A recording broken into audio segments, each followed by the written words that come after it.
Hello, my dear students. I welcome you again to my class today.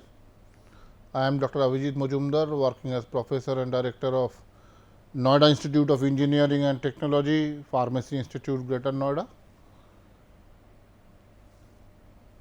We will be discussing about today in my class mainly about how to brand a product.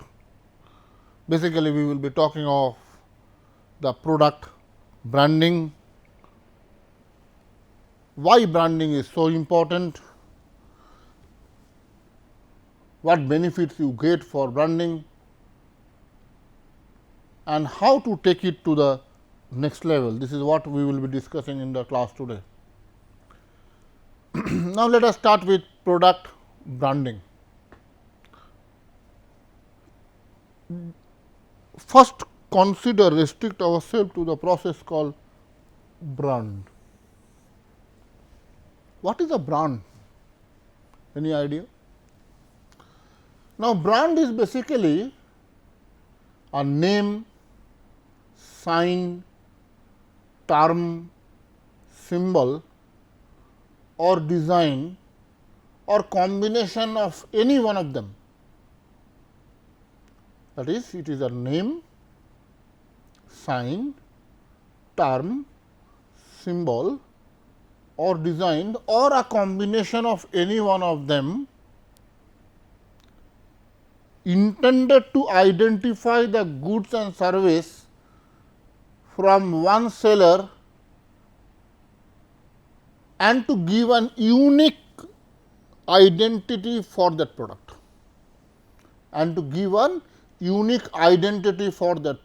so that this product is easily distinguishable, easily identifiable, easily recognizable from the competitor's product.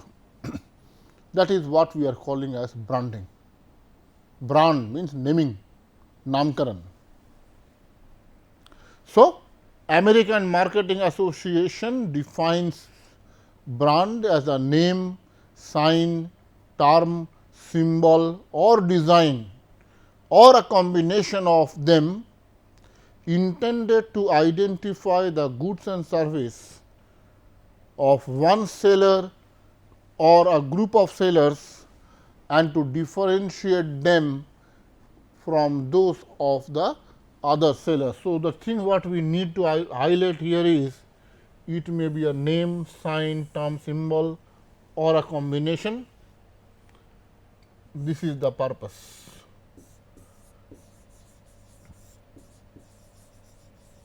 The purpose is to identify the goods and service of one seller or a group of seller and differentiate them from those of the other sellers. So, the products and service have become so alike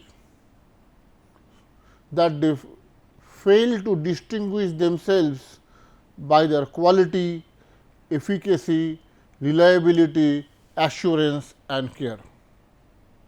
And it is the brand, you believe my students, it is this brand which adds emotion and trust to these products and services, thus providing a clue to simplify the choice of the customer. That is, these brands are providing a sort of an emotional attachment. So, moment the customer is seeing that particular brand, he is correlating a name of a company or a product with that particular brand. So, it is helping the customers also by providing clues to restrict, to select their choices. These added emotion and trust helps to develop a relationship between the brands and the customers, which in turn ensure the loyalty of the customer towards that particular brand. So, the basic purpose is moment there is an attachment of an emotion and trust, it helps to develop a relationship between the brand of the company and the product of that particular company with the customers whom they are going to satisfy. The brand creates an aspirational lifestyle based on these customer relationships. Associating oneself with a brand transfers these lifestyles into the customers. The branded lifestyle extol values over and above the brand's products or service category, which allows the brand to be extended to other product and service category.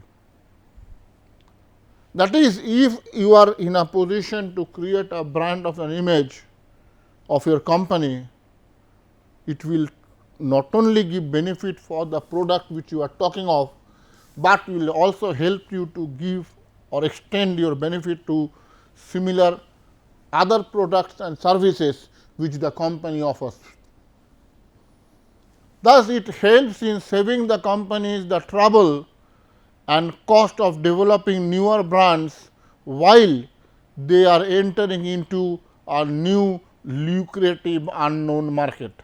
Because if the customers, they are setting up an image of a company, they are setting up a brand image of the company in their mind, it is very easy for the company to enter into a new sector. So, it helps in saving the company the trouble and cost of developing newer brands while entering into the lucrative market segment. And lastly, the combination of emotions, relationships, lifestyle and value allow brand owners to charge a price premium for their products and services which otherwise are barely distinguishable from generics. This is the fundamental difference between a branded product and a generic product. In case of a branded product, the combination of emotions, relationships, lifestyle and values allows the brand owner to charge, that is the company or the product, to charge a price premium for their products and service which are otherwise barely distinguishable if the product is a generic one. So, branding is a process where a company generates loyalty amongst the customer in the market. It is the process by which customer loyalty develops. Brands are designed with an objective to communicate to the customer the reason for existence of their product. I am repeating this here once again. Brands are designed with an objective to communicate the customer the reason for existence of the product. Just by seeing a brand of LG, you can easily recollect about the AC machine or the washing machine or the TV which they have, because they have already developed the image of the brand in the mind of the customers. The brand should have a strong connection with the customers, only then a brand can win loyal customers. A customers will become loyal to your brand if you are in a position to predict a good image of your company by development of that particular brand. Brand is not how an organization perceives a product, but rather it is diametrically the opposite. It is rather brand is showing the perception of the customers regarding the product. If the customers view your product as a good one, as a problem solver one, then your branding becomes successful. If your brand is communicating a very good image in the mind of the customer, your branding, your entire effort of branding is successful. Quickly going through the various functions of product branding.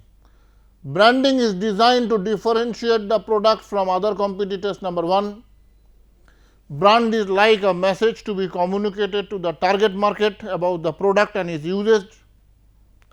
Branded products are considered to be much more reliable as It contains the name and logo of the company, the date of manufacturing. Non-branded products are never reliable. This is very important. If you are in a position to prepare a good product for your branded company, you are bound to get a benefit. You need not exert so much effort. On the other hand, non-branded product, local products which are there, they are not so much reliable. Why? Because the customer has no trust, no reliability on that particular unbranded or non-branded product. It is the name, logo of the company, date of manufacturing, they are of utmost significant for a branded product. Functions of product branding: individuality, customer retention, quality assurance, expansion of market. These are the 4 major functions which a product branding do. Let us discuss one by one. Individuality. Individual, that is, it creates a separate unique place in the market. It creates a separate unique place for your product in the market. Say for example, let us talk of Johnson and Johnson. The Johnson and Johnson company has created identity in the market for baby care product.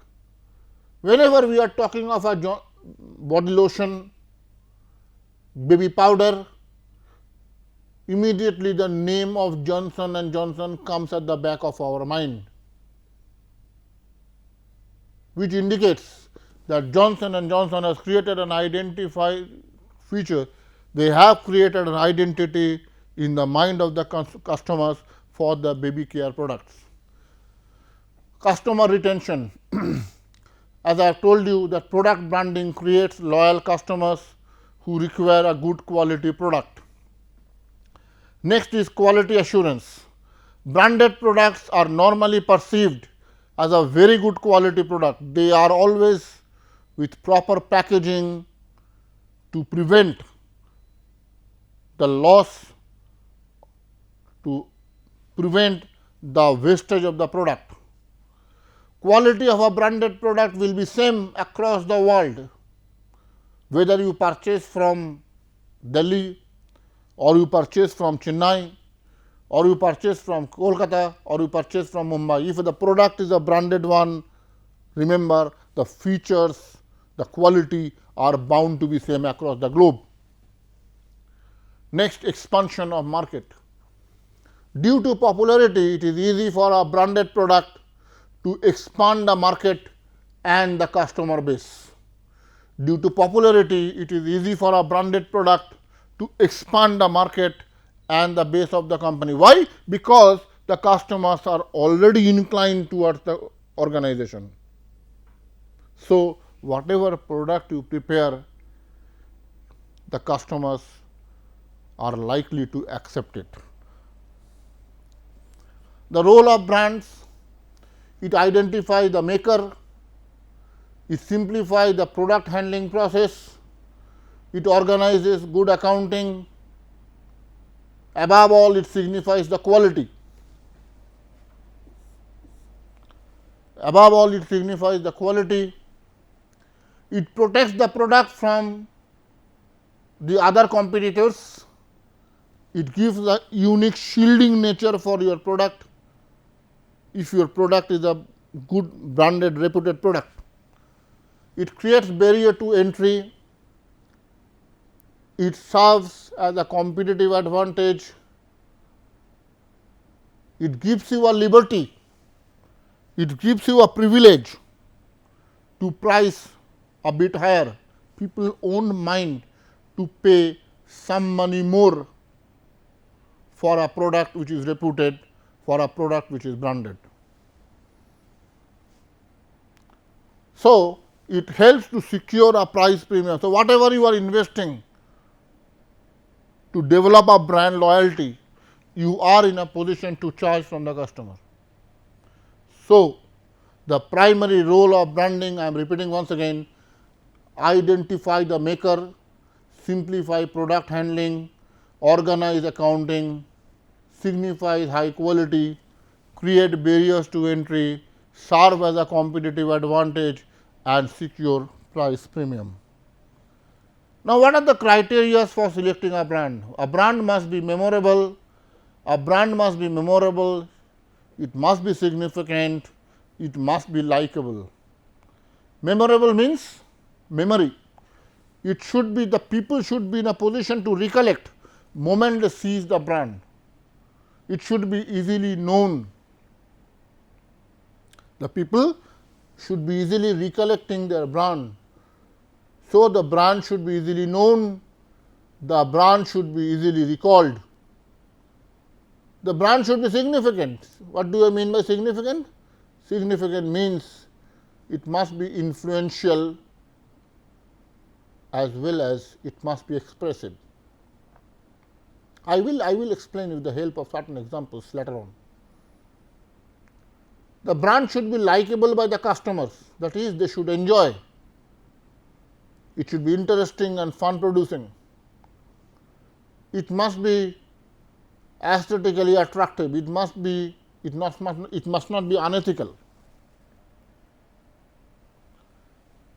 It should be transferable, that is, across the geographical domain, across the various product class, the brand should be transferred.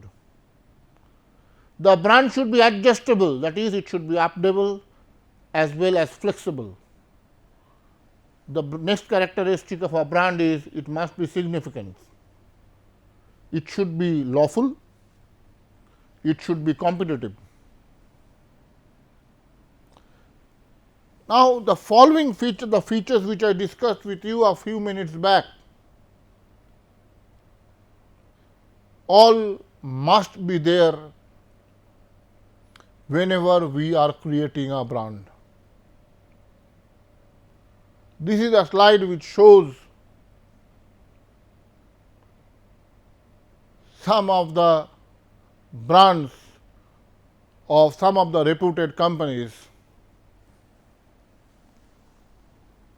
You see the brand of BMW, you see the brand of Toyota, you see the brand of Audi, Opel.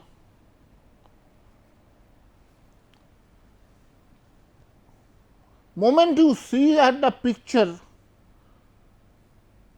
immediately at the back of your mind, the name of the company starts to appear.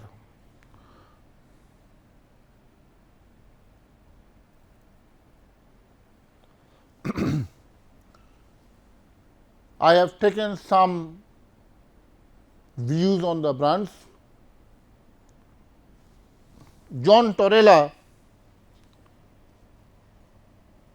of J.C. Winters Group of Toronto defines a brand as a name, logo, symbol that evokes in a customer a perception of added value for which they are going to pay a premium price. A product with a personality, says Chris Staples. Marketing communication in any forms has an impact on the customer's perception. These are the majority, views of the various companies.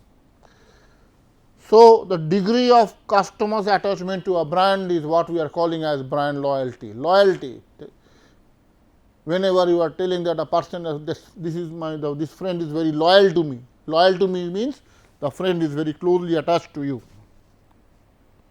So, the degree of customers' consumer attachment to a brand is what we are calling as brand loyalty.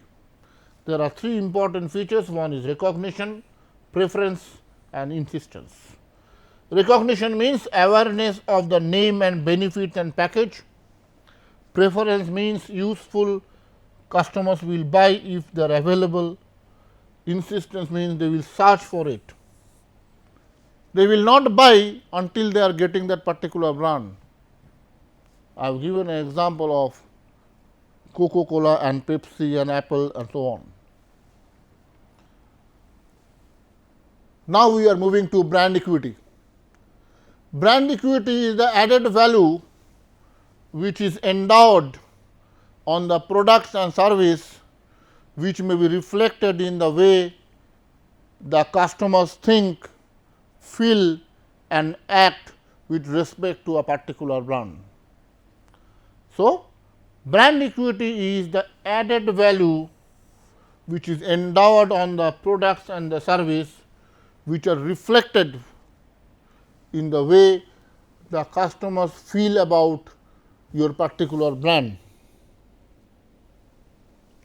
What are the advantages of the strong brands? What are the benefits? Benefits are improved perception of the product, greater loyalty of the product, less vulnerability from other competitors, less vulnerable to crisis, the margin is large, more inelastic, greater trade cooperation, increase marketing communication effectiveness, and finally, possible licensing opportunities. These are the major advantages of the reputed brands which exist in the market. Strong brand management involves the decision and implementation of the marketing programs and activities to build, measure and manage the brand equity. Therefore, a strong brand management process is involving the 4 major steps. What are they? Identify and establish brand positioning and values. This is the first step. Step number 2, planning and implementing the brand marketing programs. Step number 3, after you are implementing the brand marketing program, you need to estimate measures whether they are performing properly or not, measuring and interpreting brand performance, and fourth, growth and sustaining brand equity. These are the steps which we follow for brand marketing. These are the common concepts which are there whenever we are going for brand management process. Now, the rationale of customer based brand equity model. First is the basic premises. The power of a brand resides in the mind of the customer. I have told you again and again. You have to create a permanent impact in the mind of the customer.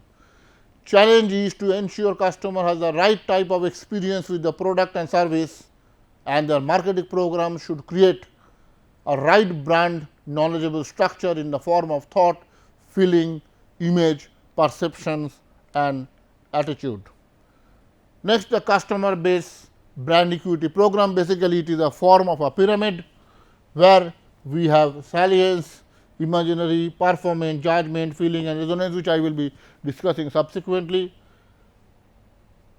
Identity, who are you, meaning what are you, response, what about you, and relationship, how the bondage develop between you and me. First of all, salience. Depth and breadth of the brand awareness is to be selected. This is the first one. Ease of recognition and recall, strength and clarity of the category membership should be there. That is what we are calling as depth. Breadth means purchase consideration, consumption consideration, they are all coming under the breadth of brand awareness. Next, we are going on to performance, that is the next one. Primary characteristics and supplementary features, product reliability, durability, service ability, service effectiveness, efficiency, empathy, style, design and price, they are all coming under the purview of performance dimension.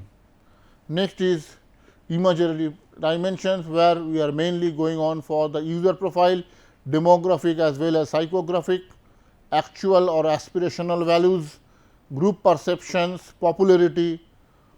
Next, we are going on for the purchase, type of channels which we use, the specific stores which we use, the ease which we use, the frequency of our purchase, they are all coming under these imagery dimensions. Next, include the personality and values, history, heritage and experience, they are all coming under this imagery value. Next, we are going on for the judgment dimension. Judgment dimension basically includes the brand quality in terms of value, in terms of satisfaction. It includes the brand credibility in terms of expertise, trustworthiness and likability. Brand consideration includes the relevance, the brand superiority includes the differentiation. Next, we are going on for the feeling. There should be a feeling of warmth, fun, excitement, security, social approval and self respect. Lastly, is the resonance, where there should be a behavioral loyalty, attitudinal development, sense of community and active engagement. Then you have to position your brand. Whenever you are positioning, define the competitive frame of reference in terms of target market, in terms of the nature of competition, define the desired brand knowledge structure. Finally, we are coming to why shall we go for loving of a brand.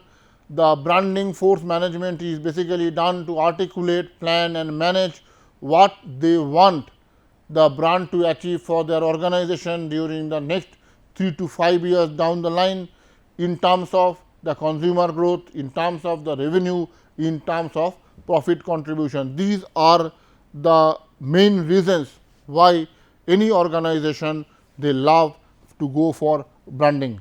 With this, we are coming to the end of our class today. Hope you all enjoyed, because there are a lot of common brands which we have discussed today, and I am thankful to you for your patient hearing. Thank you.